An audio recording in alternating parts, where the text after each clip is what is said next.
Class 10 last class में हमने triangle में 6.1 एक्सरसाइज कंप्लीट कर लिया था और आज इस क्लास में हम एक्सरसाइज 6.2 स्टार्ट करेंगे। ठीक है, तो क्वेश्चन नंबर 1 से स्टार्ट करते हैं। Exercise 6.2।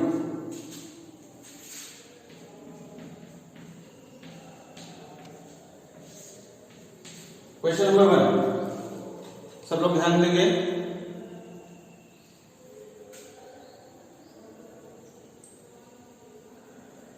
In figure 6.17, first and second, DE is parallel to BC. DE is parallel to BC. Find EC in first and AD in second. तो देखो पहले हम फर्स्ट पार्ट को सॉल्व करते हैं क्वेश्चन नंबर 1 में। तो इसमें दो फिगर दिए हुए हैं, तो फर्स्ट पार्ट का हम फिगर बनाते हैं। तो ये कुछ इस तरह से दिया हुआ है।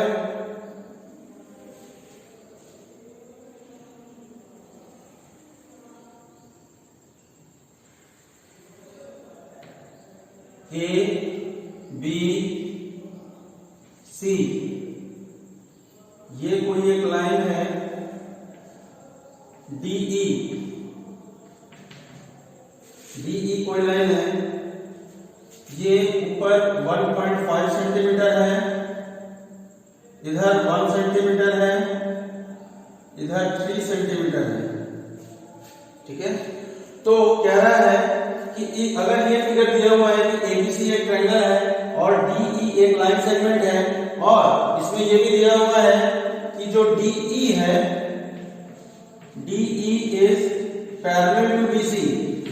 DE जो लाइन है वो हमारा BC के अगर पैरेलल है तो फाइंड करना है हमें EC यानी कि ये सपोज हमने इसको x मान लिया, इसी x की वैल्यू हमें फाइंड करनी है। ठीक है, तो देखो किसी भी ट्रायंगल में अगर कोई एक लाइन किसी ट्रायंगल के दो साइड को डिस्टिंक्ट पॉइंट्स पर कट करता है और वो लाइन अगर थर्ड लाइन के पैरेलल है, क्योंकि इसमें दिया हुआ है कि थर्ड लाइन के पैरेलल है, तो थेल्स थ्योरम हमारा क्या कहता है, बेसिक प्रोपोर्शनैलिटी थ्योरम के अकॉर्डिंग या फिर थेल्स थ्योरम के अकॉर्डिंग जो साइड्स का जो रेशियो होता है, वो जो लाइन है वो साइड्स को इक्वल रेशियो में डिवाइड करता है। इसका मतलब according to Thales theorem solution में लिखेंगे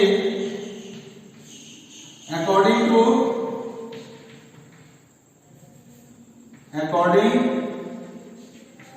Thales theorem, according to Thales theorem AD by DB is equal to AE by EC. AD by DB is equal to AE by EC. ठीक है, तो अब AD की वैल्यू क्या होगी भाई, 1.5 अपॉन DB की value 3 is equal to AE की वैल्यू 1 अपॉन EC की वैल्यू हमने x मानी हुई है। ठीक है, तो यहां से हम क्रॉस मल्टीप्लाई करते हैं। क्रॉस मल्टीप्लाई अगर करें तो 1.5x इज इक्वल टू 3 हो गया, तो x is equal to 3 upon 1.5 यानी कि ये कितना आ गया भाई 2। तो x की वैल्यू 2 आ गई, इसका मतलब EC is equal to 2 centimetre हो गया आंसर। ठीक है, ये क्वेश्चन नंबर 1 का फर्स्ट पार्ट है। अब क्वेश्चन नंबर 1 का सेकंड पार्ट,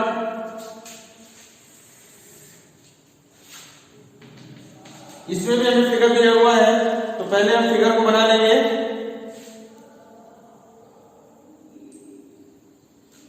देखो फिगर को किस तरह से दिया हुआ है,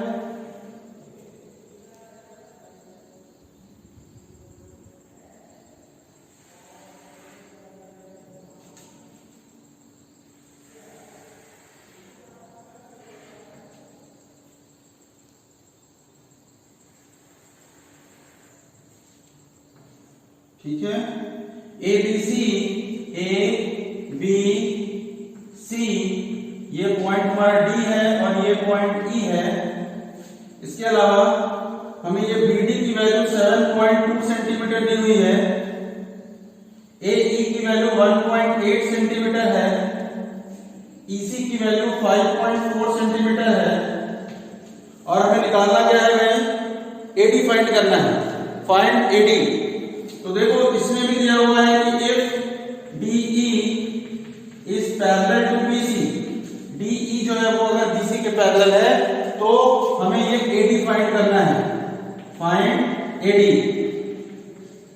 ठीक, तो सेम जैसा मैं फर्स्ट पार्ट में किया था इसमें भी वैसे ही करेंगे। Since DE is parallel to BC, therefore according to Thales theorem, what we can write? We can write as, according to Thales theorem, according to Thales theorem,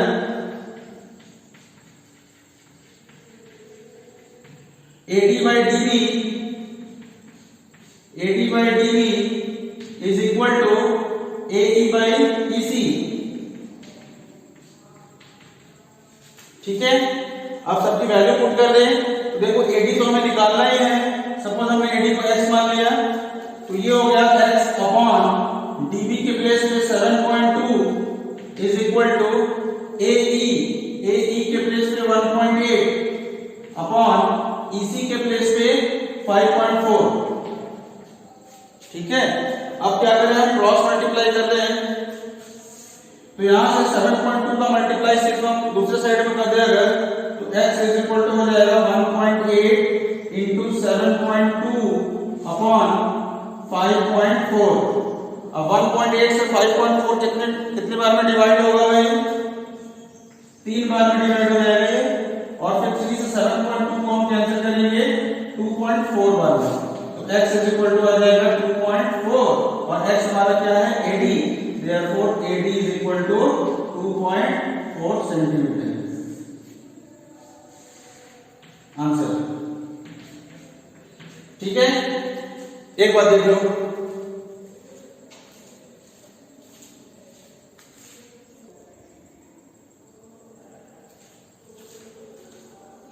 चलो नेक्स्ट क्वेश्चन नंबर 2।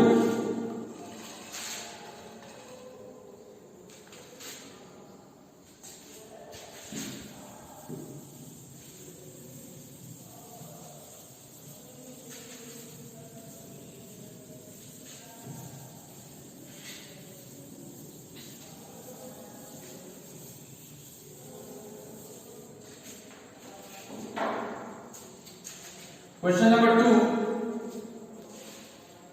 अब देखो क्वेश्चन नंबर 2 में भी 3 parts दिए हुए हैं, तो सबसे पहले हम क्वेश्चन को पढ़ते हैं कि क्या कह रहा है कि E and F are points on the sides PQ and PR respectively of a triangle PQR। ठीक है, सबसे पहले हम एक ट्रायंगल बनाएं, एक सपोज हमने एक ट्रायंगल बनाया, उसका नाम दे दिया PQR। अब इसमें कह रहा है कि E and F are points on the sides PQ and PR। PQ पे एक पॉइंट E है और PR पे एक पॉइंट F है। For each of the following cases state whether EF parallel to QR। अब हमें तुम्हें ये चेक करके बताना है कि ये जो अगर हम E और F को ज्वाइन कर दें तो इसमें 3 केसेस दिए हुए हैं, तो तुम्हें चेक करके बताना है क्या हर केस में जो हमारा ये लाइन EF है क्या वो QR के पैरेलल होगा। ठीक ना, इसका मतलब हमें EF QR के पैरेलल है या नहीं, ये कौन सा थ्योरम बताता है भाई, कन्वर्स ऑफ थेल्स थ्योरम या फिर converse of basic proportionality theorem, BPT theorem. ठीक है ना, तो converse of basic proportionality theorem क्या कहता है भाई कि अगर किसी ट्रायंगल में कोई एक लाइन है, किसी एक ट्रायंगल में E और F 2 पॉइंट्स है, इनको मिलाने वाला जो लाइन है वो इस ट्रायंगल के 2 साइड्स को सेम रेशियो में डिवाइड करता है, तो EF QR के पैरेलल होगा। ऐसा कन्वर्स ऑफ बीपीटी का स्टेटमेंट है। तो अब हम फर्स्ट पार्ट को अगर हम ले लें, फर्स्ट पार्ट में क्या कह रहा है भाई? फर्स्ट पार्ट में दिया है PE is equal to 3.9 centimetre, PE is equal to 3.9 centimetre, EQ is equal to 3 centimetre, फिर PF is equal to 3.6 centimetre और FR is equal to 2.4 centimetre. ये दिया हुआ है। तो सबसे पहले हमें ये चेक करना है कि EF QR के पैरेलल है या नहीं। तो इसके लिए हम क्या करेंगे भाई, ये जो साइड्स का रेशियो हम देखेंगे, ये जो लाइन है यानी कि PE upon EQ, PF upon FR, ये दोनों इक्वल हो रहे हैं कि नहीं। यानी कि हमें इसमें चेक करना है कि इस फिगर में थेल्स थ्योरम या फिर बीपीटी थ्योरम अप्लाई होता है या नहीं। अगर थेल्स थ्योरम या बीपीटी थ्योरम इस फिगर में अप्लाई हो रहा है तो फिर ये जो हमें फर्स्ट केस दिया हुआ है उसमें हमारा EF QR के पैरेलल होगा, और अगर बीपीटी थ्योरम या थेल्स थ्योरम अप्लाई नहीं हो रहा है तो फिर D, ये जो EF है वो हमारा QR के पैरेलल नहीं होगा। ठीक है, तो थेल्स थ्योरम के अकॉर्डिंग हमारा क्या होना चाहिए, PE upon EQ is equal to PF upon FR। PE upon EQ, पहले हम इसकी वैल्यू निकालें, PE अपॉन EQ की वैल्यू, तो PE है हमारा 3.9 अपॉन EQ है 3। अगर हम कैंसिल करें तो ये हो जाएगा कितना है, या फिर पॉइंट अगर लगा दें यहाँ 30 हो जाएगा, 3 से ये 10 बार में जाएगा, ये 13 बार में जाएगा, तो ये हो जाएगा 13/10। PE बाई EQ जो है वो 13/10 हो जाएगा। इसी तरह PF अपॉन FR अगर हम लिखे चले, PF अपॉन FR, PF है हमारा 3.6 अपॉन FR कितना है भाई 2.4, ये पॉइंट से पॉइंट हट जाएगा, 12 से अगर हम कैंसिल करें तो 12 3 या 36 और 12 2 या 24, तो ये आ जाएगा 3/2।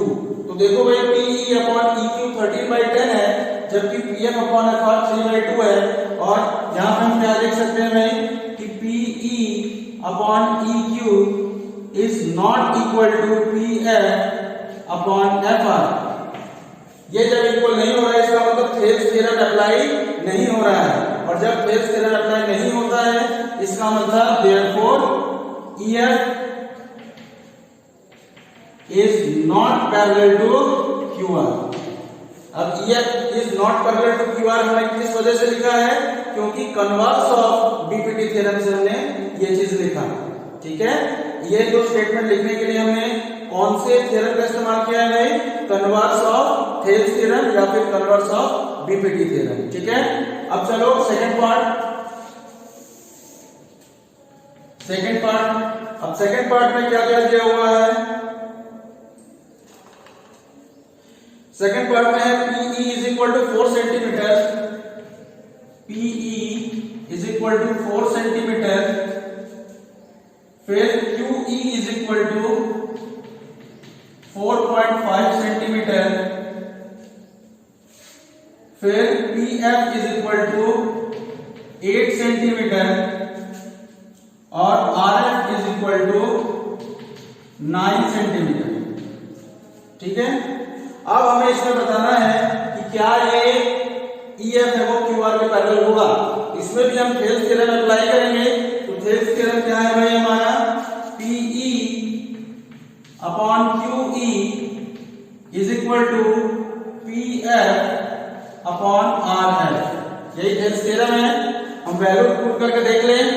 तो सबसे पहले हम PE अपॉन QE निकालें, ये हमारा होना चाहिए, ये हमें लाना है। अगर ये आता है तभी ये जो EF है वो हमारा पैरेलल होगा।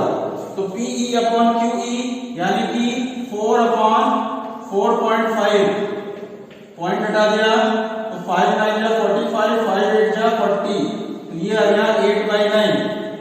इसी तरह PF अपॉन RF निकालें तो ये है हमारा 8/9। तो देखो भाई PE अपॉन QE 8/9 आया था और PF अपॉन RF भी 8/9 है। Therefore PE upon QE is equal to P F upon R F, और ये दोनों किसके बराबर है 8/9 के। Therefore E F is parallel to Q R, और रीजन क्या है, अकॉर्डिंग टू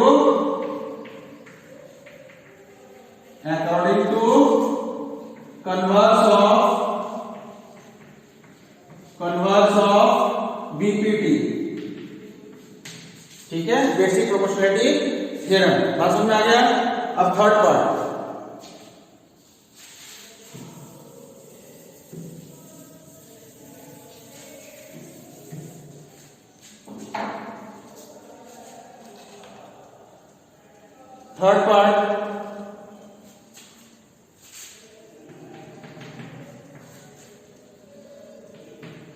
तो थर्ड पार्ट में देखो भाई क्या कह रहा है, PQ is equal to 1.28 centimetre, PQ is equal to 1.28 centimetre, PR is equal to 2.56 centimetre, PE is equal to 0.18 centimetre, और PF is equal to 0.36 centimetre. ठीक है, तो ये है। अब हमें इसको भी चेक करना है कि ये EF हमारा QR के पैरेलल है या नहीं। ठीक है, अब इसमें हम क्या करें, देखो भाई हमें थेल्स थ्योरम लगाने के लिए PE, QE, PF और FR इन चारों की वैल्यू मालूम होनी चाहिए। हमें इसमें PE की वैल्यू मालूम है और PF की वैल्यू मालूम है, लेकिन हमें EQ और FR की वैल्यू नहीं मालूम है। लेकिन EQ और FR के अलावा हमें दिया क्या हुआ है, हमें PQ और PR दिया हुआ है। तो इस PQ और PR की मदद से हम ये EQ और FR सबसे पहले कैलकुलेट करेंगे। बात समझ में आ रही है। तो EQ निकालने के लिए देखो हम PQ का कैसे इस्तेमाल कर सकते हैं। अगर हम PQ में से इस PE को अगर माइनस कर दें तो हमें ये QE मिल जाएगा, है ना।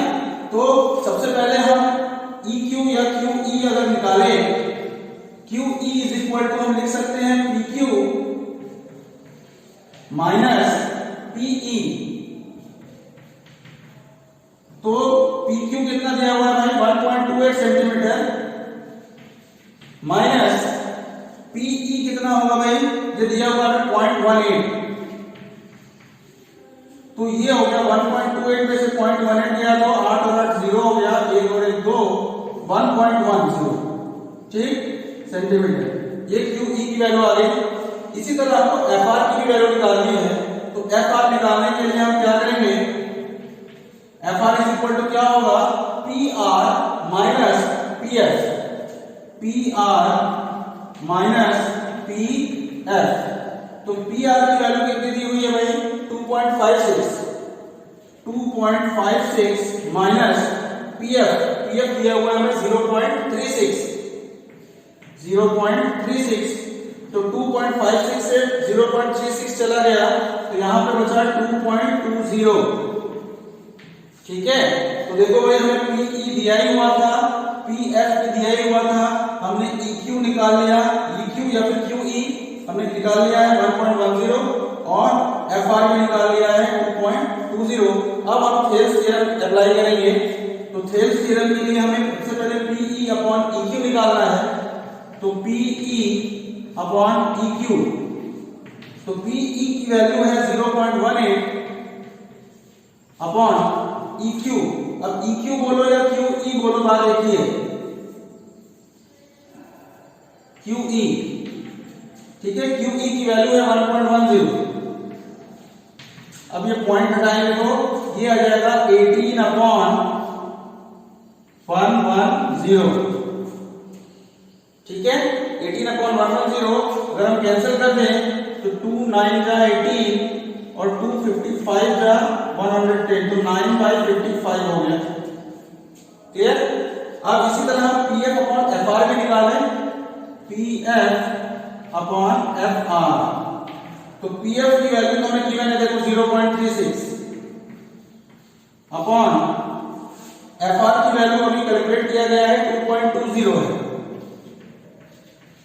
ये पॉइंट और पॉइंट कैंसिल हो गया तो बचा ऊपर कितना 36 अपॉन 220। अब अगर हम 4 से कैंसिल करें तो 4 9 जा 36 और 4 55 जा 220, तो ये आ गया भाई 9/55। क्लियर? तो अगर हम ध्यान दें पीई अपॉन क्यूई की वैल्यू 9/55 है, जबकि पीएफ अपॉन एफआर की भी वैल्यू 9/55 है। इसका मतलब दोनों बराबर है। यहां पे अगर हम लिख दें since PE upon QE is equal to PF upon FR is equal to 9/55, therefore by converse of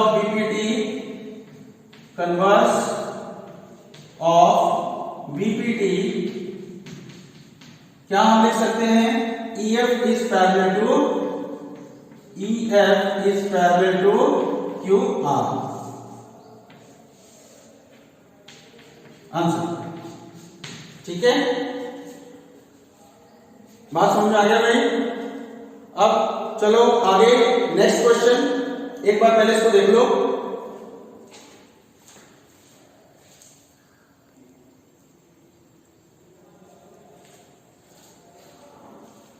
चलो भाई अब नेक्स्ट क्वेश्चन, क्वेश्चन नंबर 3।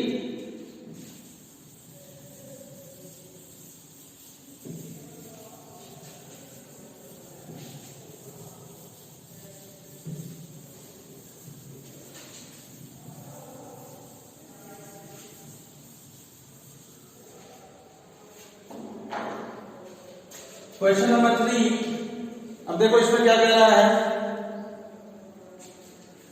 कि इन फिगर 6.18, अब देखो बुक में फिगर 6.18 दिया हुआ है, तो उस फिगर को सबसे पहले हम बना लें। कुछ इस तरह से फिगर दिया हुआ है,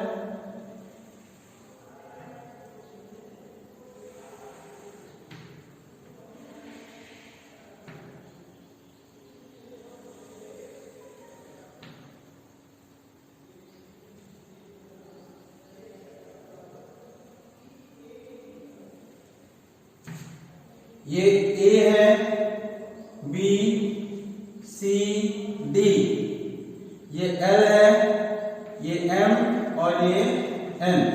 ठीक है, अब इस फिगर में कह रहा है कि if L M is parallel to C B, given है हमें if L M is parallel to C B and L N is parallel to CD, ठीक है, then to prove, हमें प्रूफ क्या करना है, AM upon AB is equal to AN upon AD। ठीक है, ये हमें प्रूफ करना है। तो देखो इस क्वेश्चन को प्रूव करने के लिए हमें थेल्स थ्योरम को अप्लाई करना पड़ेगा। तो थेल्स थ्योरम के लिए अगर हम इस फिगर पे ध्यान दें तो इसमें हमें कह रहा है कि ये जो, अगर हम इस ट्रायंगल की बात करें, कौन से ट्रायंगल की, ABC, ये एक ट्रायंगल ABC है और दूसरा एक ट्रायंगल है ADC। ठीक है, एक ABC ट्रायंगल है ऊपर में और एक ADC ट्रायंगल नीचे है। तो हम बारी बारी से दोनों ट्रायंगल में थेल्स थ्योरम अप्लाई करेंगे। तो सपोज चलो हम फर्स्ट ट्रायंगल में थेल्स थ्योरम अप्लाई करते हैं अगर, तो ABC ट्रायंगल में अगर हम थेल्स थ्योरम अप्लाई करें, अब इसमें हम थेल्स थ्योरम क्यों अप्लाई कर पा रहे हैं, क्योंकि हमें क्वेश्चन में दिया हुआ है कि ये जो लाइन LM है वो इस CB के पैरेलल है। ठीक है, LM जो लाइन है वो हमारा CB के पैरेलल है, इस वजह से हम ये जो ट्रायंगल ABC है इसमें हम थेल्स थ्योरम अप्लाई कर सकते हैं। तो अब in triangle ABC proof in triangle ABC according to Thales theorem,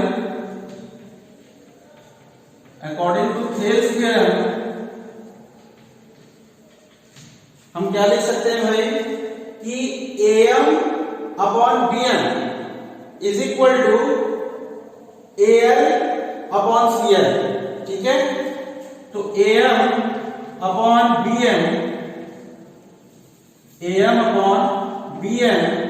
is equal to AL upon CL। ये हम लिख सकते हैं इस ट्रायंगल में थेल्स थ्योरम के अकॉर्डिंग। ठीक है, इसी तरह से अगर हम नीचे वाला जो ट्रायंगल है ADC, इसमें अगर हम basic proportionality theorem BPT theorem लगाएं तो इसमें भी हम BPT थ्योरम क्यों लगा सकते हैं, क्योंकि इसमें जो ln है, ln is parallel to CD। ये भी हमें क्वेश्चन में गिवन है, तो ln जो है वो CD के पैरेलल है, इसलिए इस ट्रायंगल ADC में हम थेल्स थ्योरम अप्लाई कर सकते हैं। और अगर थेल्स थ्योरम अप्लाई करेंगे तो ये क्या हो जाएगा भाई, AN अपॉन DN इक्वल होगा किसके, AL अपॉन CL। ठीक है, तो यहां पे भी हम लिख लेते हैं कि in triangle ADC according to Thales theorem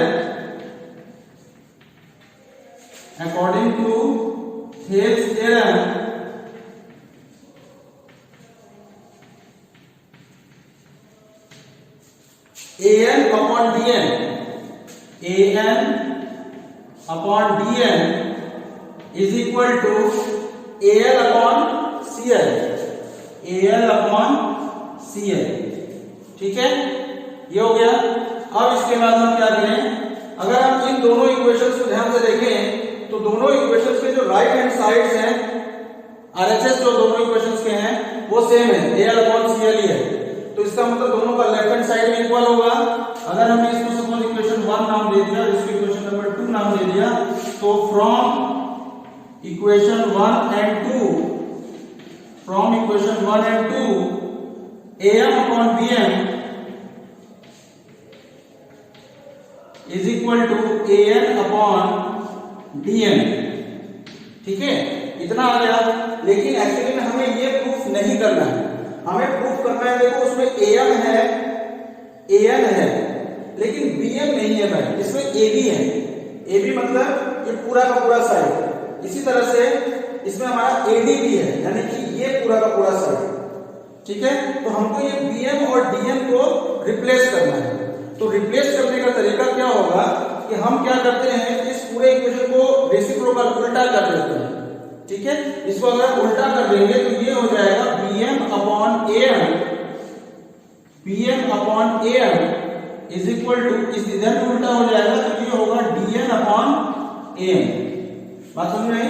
बस हमने इस इक्वेशन को उल्टा कर दिया, रिवर्स कर दिया। ठीक है, अब क्या करेंगे, हम इस इक्वेशन में जो आया है उसमें हम बोथ साइड्स +1 करेंगे। ठीक, तो अब adding 1 on both sides,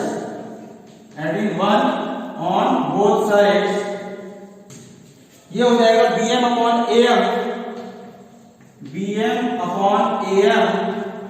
+1 is equal to DN upon AL +1। Clear? अब इसके बाद हम 1/1 करेंगे, इधर भी 1/1 करेंगे और LCM लेंगे। तो इधर हो जाएगा AM LCM होगा और ऊपर क्या आएगा भाई, BM +1 से AM बार नहीं कटेगा, तो ये हो जाएगा ऊपर AM इज इक्वल टू, इधर होगा AN LCM हो जाएगा, AN से AN कैंसिल हुआ, 1 बचा, 1 का मल्टीप्लाई DN में करेंगे तो DN हो जाएगा +1 से जो AN है वो हमारा AN बार में कैंसिल होगा, AN को 1 में मल्टीप्लाई करेंगे तो AN आ जाएगा। ये हो गया। अब इसके बाद अगर ध्यान दें कि BM + AM किसके बराबर है, BM + AM ये दोनों मिला के हमारा तो ए बी हो रहा है, तो हम B M plus A M को हटा के हम लिख दें A B upon A M is equal to, similarly ये जो D N plus A N है, अगर हम फिगर में देखें तो डी एन और ए एन इन दोनों को प्लस करने पे तो हमें ए डी मिल जाएगा, तो इसलिए इसकी जगह पे हम लिख देंगे A D upon A N. ठीक है, अब हम क्या करेंगे कि इसी को फिर से रेसिप्रोकल इसका लिख देंगे, इसी इक्वेशन का दोबारा हम क्या करेंगे रेसिप्रोकल लिख देंगे, तो ये हो जाएगा ए एम ऊपर आ जाएगा और upon A B is equal to A N यहां ऊपर आ जाएगा, तो A N upon A D. Prove. ठीक है, तो चलो आज क्लास में बस इतना ही रहेगा। क्वेश्चन नंबर 3 तक हमने सॉल्व कर लिया। अब जो नेक्स्ट मेरी क्लास होगी कल की, उसमें मैं क्वेश्चन नंबर 4 से स्टार्ट करूंगा। ठीक है, उम्मीद करते हैं समझ में आ गया होगा। क्लियर? चलो भाई, ठीक है।